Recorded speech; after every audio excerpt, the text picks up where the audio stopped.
13th of November, 33rd Sunday in Ordinary Time. Sermon on Luke chapter 21, verses 5 to 19, and Isaiah chapter 12, verses 1 to 6. The writing of the scriptures spanned times of joy and times of trouble. Together they present a story of struggle, striving, failure, triumph. But running through all the Bible's writings, there is the constant theme of God's presence and of hope, in trouble and in joy. That hope is evident in Isaiah chapter 12. Although Isaiah was writing to a nation that had failed in its faithfulness to God, and they were eventually to be taken into exile in Babylon for a generation, ahead of time God issued this promise of restoration. The passage quotes Moses' song of triumph, sung when the Israelites had crossed the Red Sea, escaping from what looked like a hopeless situation as the pursuing Egyptians closed in on them. The song is a reminder that there's always hope, a way out, the impossible becoming possible.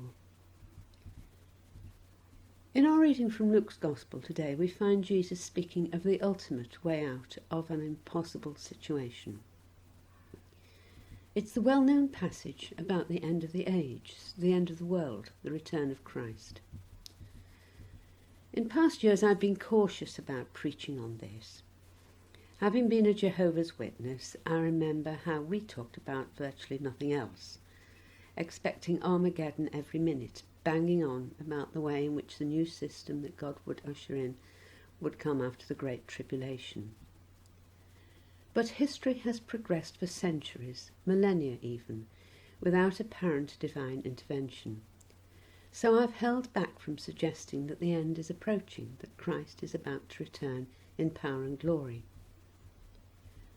However, this year the thought has become more and more to the fore of my mind that humans have almost run their course, that things are spinning out of control, that our options are narrowing, and I've begun to think that what we might need is for God to step in, as he did for Moses and the Israelites when they found themselves trapped on the shore of the sea with the whole Egyptian army descending on them. This sermon is not a message of despair, not a loss of hope, but don't take my word for it. Let's look at these words of Jesus and extract what is relevant for us now. The passage we have to consider is often referred to as the little apocalypse. At this stage in Jesus' argument, he's not addressing his return in power. He's answering the first part of his disciples' question. He had warned them that the day would come when the temple would be thrown down, and they'd asked him when and what signs would herald this event. Jesus' answer concerned the fall of Jerusalem, the destruction of the temple, and the subsequent scattering of the Jewish nation. It would have seemed incomprehensible to the disciples. They'd just been admiring the temple adorned with beautiful stones and dominating the skyline, and yet within 40 years it would all be gone.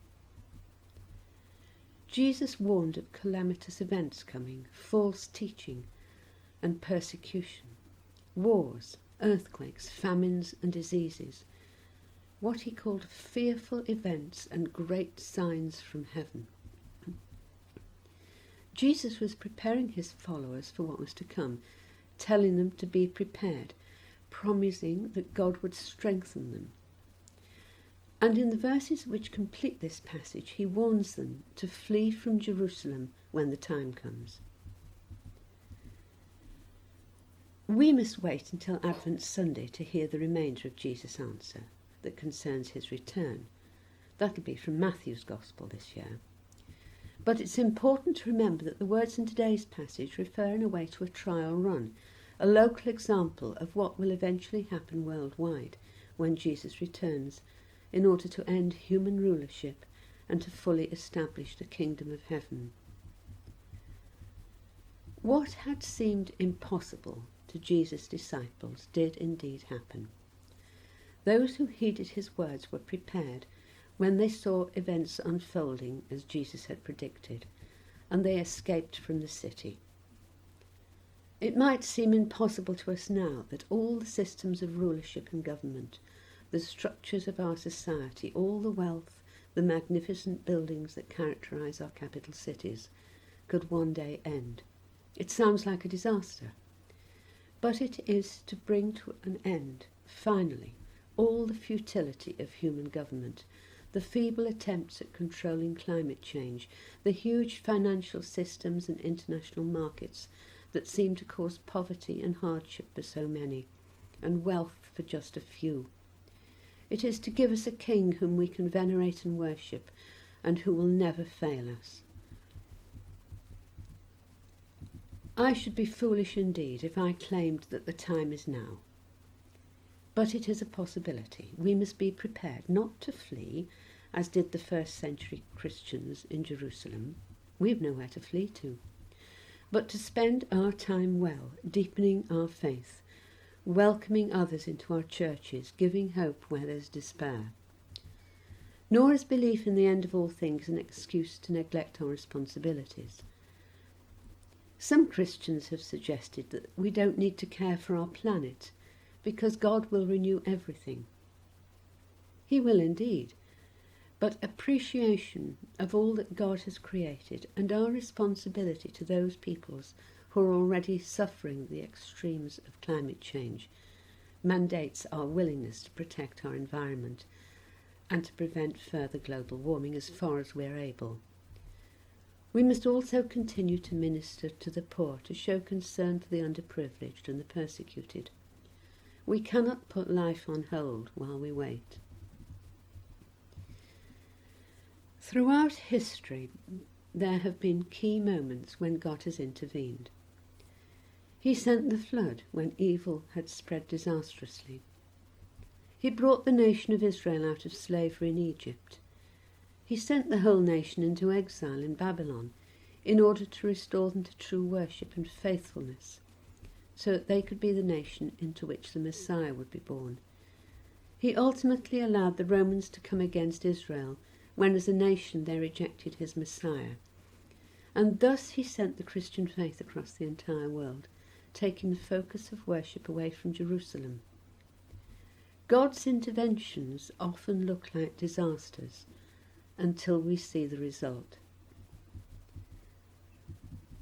The end of this world might sound like the ultimate disaster, until we consider what will then be gone forever.